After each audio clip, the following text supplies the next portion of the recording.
efek bubuk itu suka meninggalkan rasa pahit gitu ya kalau ibu menggunakannya tidak hati-hati dengan jumlah yang dimasukkan ke dalam adonan gitu ya, dengan jumlah harus hati-hati supaya tidak menimbulkan rasa pahit ya atau aftertaste-nya supaya tetap lebih enak. Kemudian pertanyaan dari Mbak Hanifah, kalau misal nggak ada whipped top bisa ganti bubuk aja, saya bisa ya, boleh. Whipped top itu kalau kayak kita sih merupakan itu ya varian baru dari bubuk whipped powder gitu ya. Yang terbarunya adalah whipped top. Oke. Lalu kemudian tadi ada yang tanya lagi mengenai pembuatan nanas.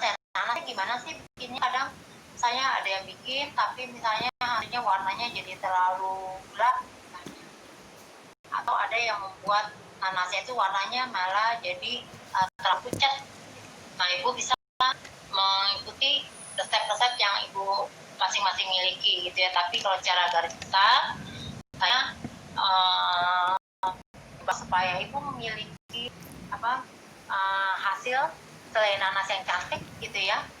Jadi kan bikin selai nanas itu secara itu hanya terdiri dari nanas yang sudah diparut atau dicopper ya. Terus kemudian ada gula pasirnya gitu yang jumlahnya sesuai dengan selera.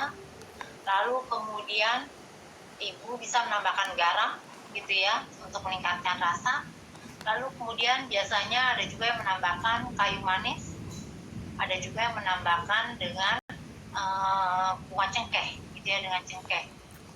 Nah, saran saya sebaiknya kalau ibu mau menghasilkan selai nanas yang warnanya tidak terlalu gelap, nah masak dulu nanas yang sudah kita parut itu sampai airnya itu nyaris habis gitu ya, sampai dia udah asat. Kalau kita orang Jakarta ya nyebutnya airnya udah asam gitu maksudnya, jadi airnya udah sangat kurang.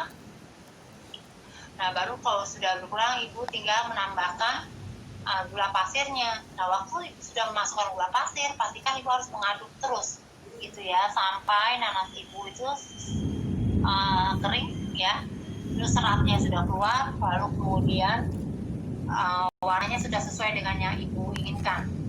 Nah, kapan itu garam dimasukkan? Garam dimasukkan pertama barengan dengan nanas yang masih baru diparut itu. Lalu kemudian untuk kayu manisnya, nah kalau ibu ingin supaya warnanya itu tidak berubah karena aroma kayu manis, jadi ibu cuma mengambil aromanya aja.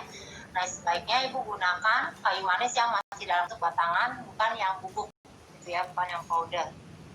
Lalu kemudian begitu juga dengan penambahan bunga cengkehnya. Lalu kemudian salam kenal buat Mbak Nikmu ya, Nikmu. Lalu kemudian ada Bu Devi Sensei, tepungnya kalau nggak disangrai boleh kah? Boleh Bu, karena saya juga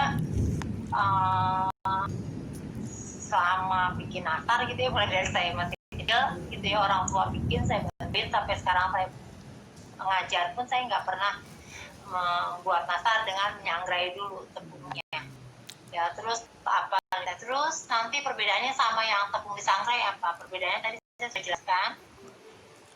Kalau ibu sangrai ya, proses kematangan nastar ibu akan lebih cepat gitu ya. Terus kemudian jika tanya ibu di resep hanya menggunakan terigu aja ya, nggak ada penambahan susu bubuk misalnya, nggak ada penambahan maizena misalnya, dengan lama pemanggangan yang sama gitu ya, dengan waktu pemanggangan yang sama, harusnya nastar ibu yang menggunakan tepung terigu yang sudah disangrai itu akan menghasilkan nastar yang lebih renyah dibanding dengan yang tidak disangrai gitu ya.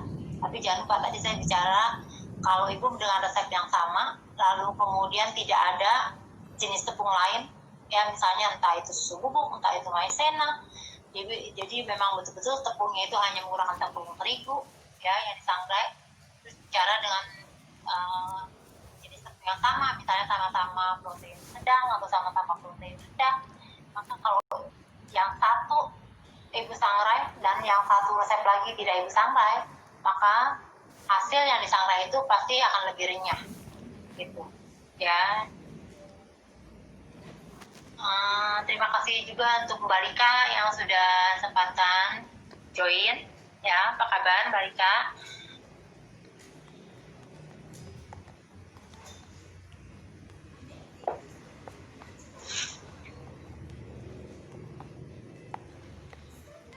Ya.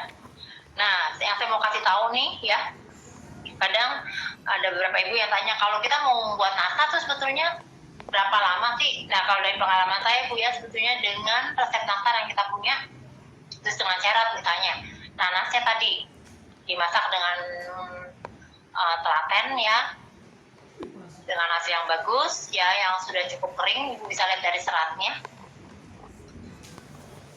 Itu sebetulnya nastarnya itu akan tahan lama, 5-6 bulan nggak akan berjamur. Nah, ini sebelum saya lanjut, alhamdulillah kalau baik ya Mbak Lika, sama saya juga baik-baik saja di sini. Semoga kita semua selalu sehat. Buat Bu Indriani 73, Chef, han bubuk sama nggak dengan han whipped cream? Kalau ibu bilang sama dalam arti rasanya sama gitu ya, tapi teksturnya beda. Kalau ibu pakai han whipped cream, mungkin maksudnya han whipped cream yang powder ya Bu ya. Nah, kalau itu yang powder sama.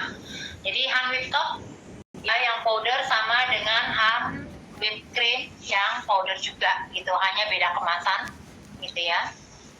Hanya beda kemasan saja Bu. Gitu ya. Lalu kemudian han whipped itu merupakan kalau kayak kita ya formula yang disempurnakan gitu ya dari han whipped cream. Nah, tadi balik lagi ke masalah selai nastar ya, untuk selainya. Nah, selainya itu ibu bisa membuatnya, itu bisa disimpan di dalam kulkas gitu ya. Dalam kulkas ibu bisa simpan itu sampai lebih dari 6 bulan bahkan ya, setahun bisa nggak Chef? Kalau ibu misalnya membuat dengan wadah yang bersih, terus kemudian simpan di kulkasnya juga udah dimasukin ke wadah yang bersih juga, ditutup gitu ya. Apalagi kulkas kita itu misalnya ada yang khusus untuk menyimpan bahan-bahan baking aja. Nah, itu saya pastikan dia setahun aja kuat gitu tanpa pengawet ya. Lalu kemudian kalau nastarnya bagaimana? Nah, nastarnya tadi kalau bicara misalnya kita membuatnya misalnya matangnya sampai bagus gitu ya, sampai rata ke dalam, terus kemudian tadi bicara tempat kerja kita juga higienis gitu ya, nggak banyak debu apa segala macam. Nastar yang ibu buat itu saya pastikan harusnya tahan 5-6 bulan. Jadi nastar itu biasanya kendalanya adalah melempem gitu ya, melempem. Nah, melempem itu bicara karena beberapa hal. Satu, misalnya dalam keadaan panas sudah dimasukkan ke dalam wadah atau toples, terus kemudian sebelum dia benar-benar adem kita sudah tutup ya, sehingga ada lembab di situ. Selain dia jadi cepat melempem, dia juga cepat berjamur gitu. Terus kemudian kalau melempem, ibu nggak usah khawatir sebetulnya ya. Nastar yang ada di dalam toples itu dikeluarkan, ditata lagi dalam loyang, lalu kemudian panasan loyang dengan suhu 100-110 derajat. Ibu panggang lagi selama 15 menit. Nah, nanti ibu akan coba kalau nastarnya sudah adem, nah ibu cicip, nastarnya akan renyah kembali gitu ya. Nah, pastikan ibu simpan lagi di toples dengan dengan wadah yang bagus yang tutupnya itu kedap udara. Dari Putri, Ibu Gayatri, Chef, kalau pakai tepung terigu protein sedang bolehkah? Kapan? Oh, ada sama dengan pakai tepung terigu. Oke, misalnya pekawan baru merah ya Bu maksudnya ya. Kalau Ibu pakai tepung terigu protein sedang, boleh Bu. Ya boleh, cuma tadi saya bilang kalau Ibu bandingkan dengan resep yang sama, ya, terus proses pemanggangan yang sama, semua serba sama, hanya beda. Yang satu pakai protein sedang, satu pakai protein rendah, maka terpastikan harusnya ibu punya nastar yang menggunakan protein sedang akan kalah renyah dengan yang menggunakan protein rendah. Kemudian apa nih? Oke, terus maaf belum kelar, tepung terigu kunci biru. Ya, kunci biru termasuk terigu protein rendah. Jadi kalau ibu bandingkan menggunakan tepung rendah dengan yang tepung sedang, pasti yang rendah itu ya digoreng dengan komposisi bahan yang sama, semuanya sama, itu pasti akan lebih renyah. Ya, nastar yang dibuat dengan menggunakan tepung terigu protein rendah. Oke, terus Mbak Deti, jadi chef kalau tepung jadi nggak disangrai terus ada campuran susu dan maizena, jadinya nanti kurang renyah ya. Kalau tepung nggak pun tetap renyah, gitu ya, tetap renyah. Jadi meskipun ibu nggak sangrai, karena selama ini saya juga nggak pernah sangrai, gitu ya. Terus kalau kita bicara misalnya ibu udah sangrai nih tepungnya, tapi misalnya nyimpennya di wadah yang kurang kedap, gitu ya, yang bisa masuk udara, nah itu juga sama, dia akan menyebabkan ibu punya nastar menjadi kurang renyah ya, menjadi gampang melempem. Nah dari Mbak Julia Yapfi, jadi kalau kita kocok mentega dan gula halus di awal pembuatan nastar, yang waktu itu patokannya harus sampai gula larut sajakan atau sampai mengembang menteganya. Sebetulnya gini, setiap resep berbeda ya. Terus terutama kadang setiap pengajar juga memberikan teknik gitu ya, mungkin tak berdasarkan pengalaman, tak berdasarkan dari bacaan gitu ya, atau mungkin berdasarkan juga apa yang diajarkan oleh pengajar di mana dia belajar sebelumnya gitu, itu biasa berbeda-beda. Tetapi kalau yang saya ajarkan biasanya ibu untuk membuat hampir semua cookies, kalau yang ibu harus pertahankan bentuknya supaya cantik, nggak melebar ya, jadi sebaiknya ibu jangan kocok terlalu lama. Kalau ibu memiliki resep nastar saya, maka biasanya cukup di mixernya itu 20 detik untuk satu resep gitu ya. Nah kalau ibu misalnya bikin yang langsung resep sama nggak 20 detik, saya rasa pasti berbeda. Kenapa? Karena beda kita mengocok bahan sedikit dengan bahan banyak. Tapi yang perlu perhatikan adalah teksturnya, itu tekstur butter dengan gula halusnya. Setelah kita mixer ya, 20 detik seperti apa. Nah kalau ibu kalikan resep itu menjadi 10 resep, nah ibu harus ingatnya adalah tekstur itu harus sama gitu ya, harus sama lembutnya, warnanya gitu dengan saat ibu membuat satu resep saja. Oke, terus kemudian dari Mbak Feniku, siang chef untuk nastar cengkeh dipolesnya tetap setelah 30 menit di oven K, terima kasih. Nastar cengkeh ya sama Bu, gitu ya, dipolesnya ibu panggangnya biasa 30 menit ya.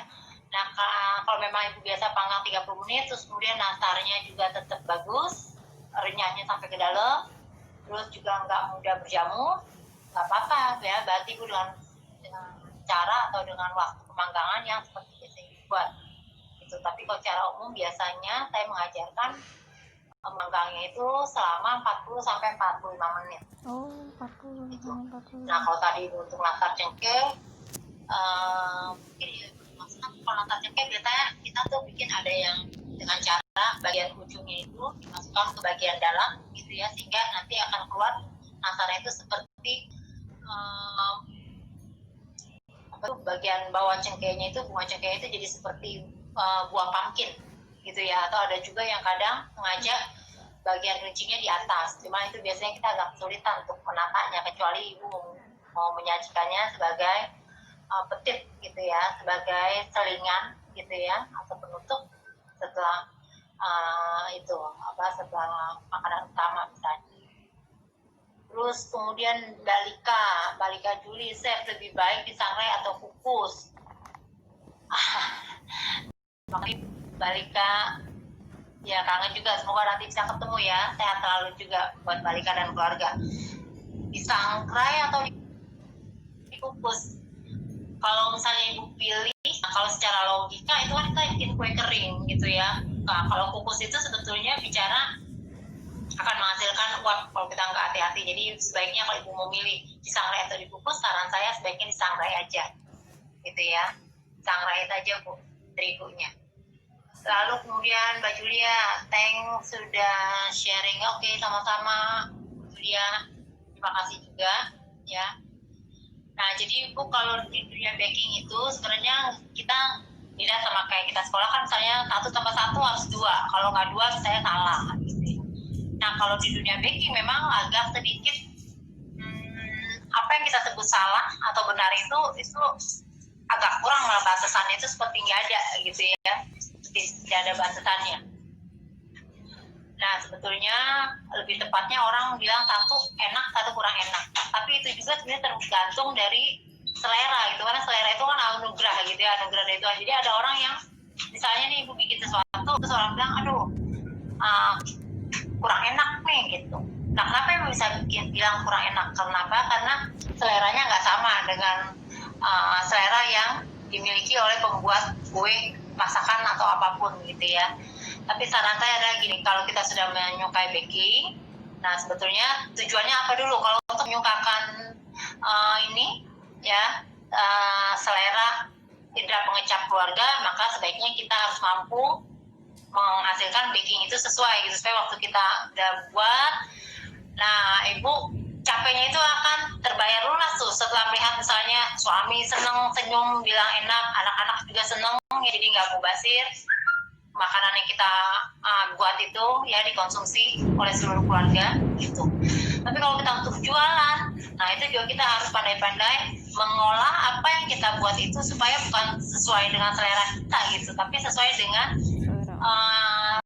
ekspektasi atau seleranya pelanggan gitu. Jadi memang ada baiknya kita tanya, misalnya nih kita bikin nastar, ada baiknya kita tanya, Bu ini mau pesan nastarnya itu yang isinya tuh nanasnya itu agak banyak atau sedikit aja, karena kadang nggak semua orang suka nanas yang banyak di dalam nastar, tapi ada juga yang senangnya tuh banyak.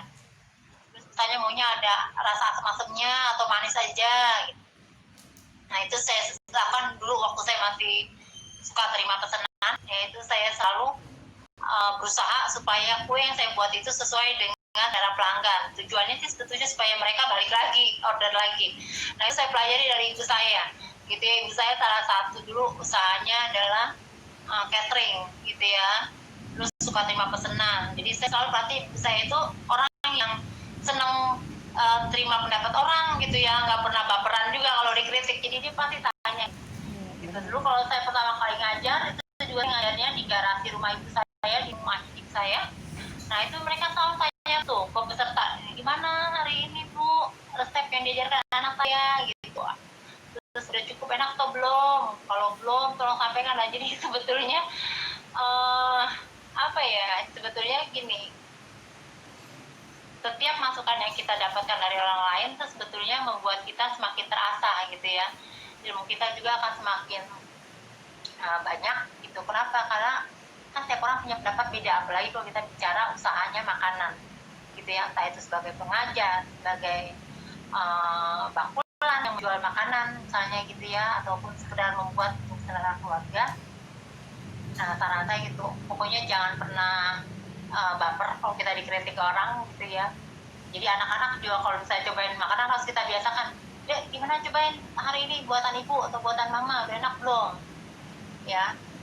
Kalau kurang saya tanya aja, keasinan nggak, kemanisan nggak, apa. Jadi mereka nggak akan takut untuk menyampaikan pendapatnya gitu ya, yang sebetulnya berguna banget gitu buat meningkatkan. Apa nih dari Mbak Yulia, saya kalau untuk jualan nastar ada saran kan untuk packing dan pengiriman keluar kota, karena kendala suka takut hancur di jalan. Nah kalau packing terus ke keluar kota ya, saran saya sih memang gini, satu biasanya ya, salah satunya adalah dengan memberikan itu paper cup untuk setiap itunya, setiap petisnya gitu ya. Nah, meskipun itu kadang nggak semua pembeli itu mau, karena kalau kita mau jujur, nastar satu itu di wadah 1/2 kilo, kalau yang menggunakan paper cup pasti yang isinya jauh lebih sedikit dibanding yang tidak menggunakan paper cup.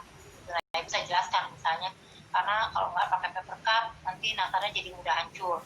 Lalu kemudian jangan lupa dikemas dengan, ibu bisa menggunakan itu ya, yang kertas hancuran tuh ya, itu juga bagus. Jadi ibu masuk itu apa, toples yang sudah ada isi kue keringnya itu, nah dimasukkan ke dalam bus yang sudah dikasih alas kertas hancuran itu gitu ya. Lalu kemudian di packing yang bagus, jangan lupa juga kalau bisa dirangkap lagi dengan bubble wrapping masih belum bagus, gitu. belum rapi. Karena bubble wrapping itu menjaga supaya kalau ada goncangan gitu itu nggak langsung ke produk kita gitu ya.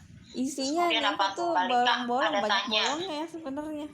Chef, Kurang untuk padat gulanya bentuknya. yang benar menggunakan icing Nah, ini sugar tuh udah atau mantep gula banget tepung dia kalau biasa. udah Nah, kalau untuk bikin gulanya sebetulnya sih boleh semua gunakan keringnya tuh nggak bergerak gitu loh ya. yang mana aja. Dua-duanya Kan benar. kan kita bawa Cuma beda di efeknya aja. Ya, kalau icing sugar itu ada anti kempalnya, terus kemudian rasanya tidak terlalu kan? manis. Kuenya nggak ada yang ya. hancur kan? Terus Tapi tetap kemudian renyah, maksudnya efeknya nggak itu icing gerak sugar memang membuat tuh. cookies kita juga lebih renyah Kalau dia gitu ya, nggak pakai dibandingkan apa, kita nggak dengan cuma bawa menggunakan pakai dus gula doang. tepung biasa misalnya. Jadi kalau kita bicara dengan resep yang Nggak sama, bergeser semua kue di bahan dalam sama, toples hanya icing sugarnya Hanifah yang masih berbeda dengan gampang gula geser, halusnya. padahal cuma Nah, biasanya efek hanya yang menggunakan icing sugar, dia pasti tingkat kemanisannya sedikit kalah dibanding yang menggunakan gula tepung biasa, gitu ya. Lalu kemudian lebih renyah.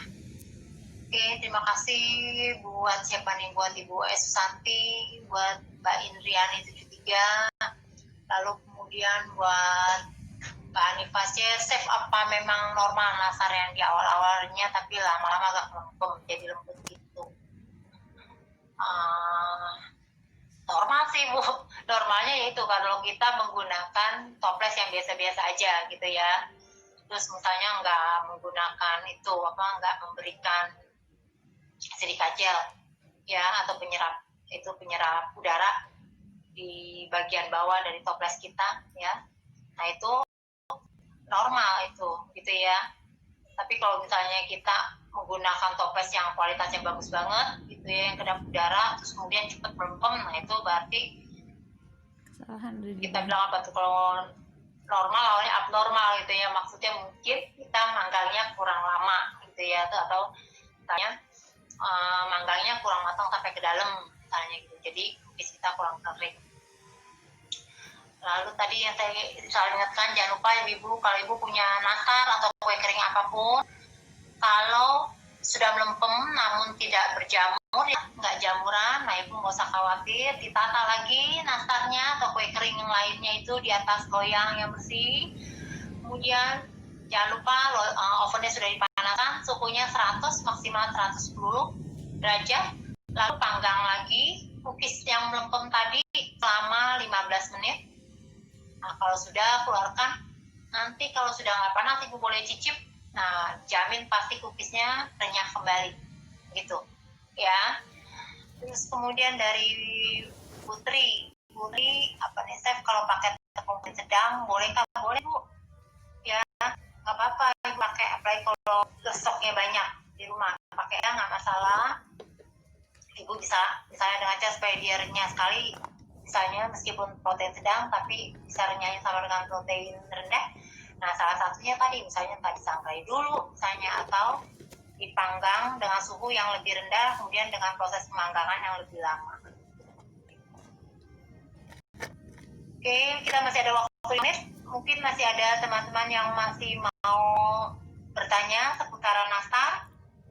Nggak terasa ya, terima kasih sekali gitu ya, saya sudah bisa berbincang-bincang dengan ibu-ibu ya, meskipun cuma lewat medsos aja, sambil kita mengisi waktu ya dengan hal yang lebih bermanfaat. Oke, makasih Mbak Hanifah, makasih juga buat Putri.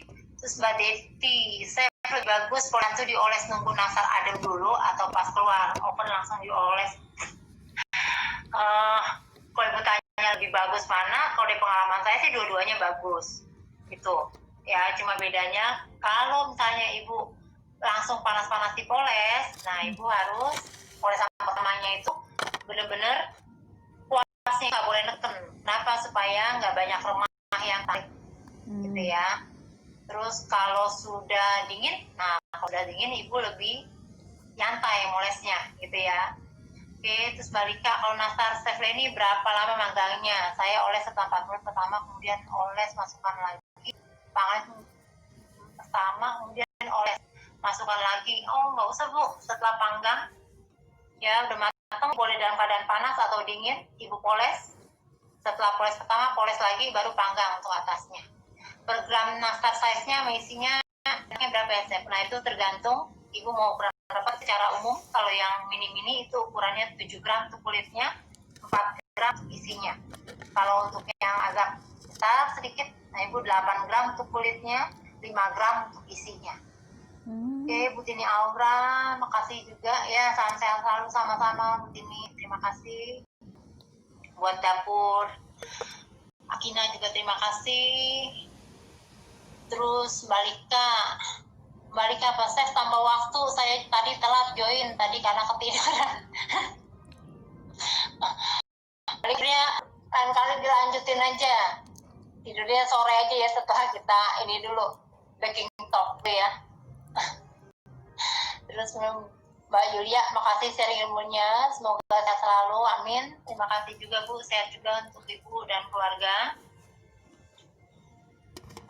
Nah jangan Pak, saya ingetin ya, selalu saya harus kalian promosi gitu ya. Hari ini tuh lagi ada kelas, setahu saya itu kelas apa ya? Itu kastengel.